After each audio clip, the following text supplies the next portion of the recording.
Sim?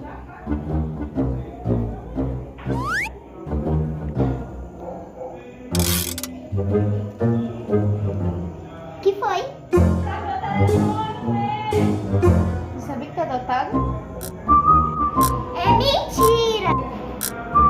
Eu não tô mentindo não, querida, é verdade. Eu te viu dentro do seu carro cachorro. Papai até quando tu botar pra fora, te amarra na coleira. No dia seguinte, quando foi da mamãe tu, foi ver que era uma pessoa. Aí a mamãe até jogar fora de jogar, só que o povo aí ia até jogar fora antes de jogar, sabia? Eu até esqueci que ia falar, até me esqueci que tinha. Ah, me lembrei agora, não jogou fora porque eu tive pena, não sei porquê, eu acho que era doida, esqueci de me internar, mas deixaram a mãe ficar contigo. Agora, e aí, agora eu tenho uma.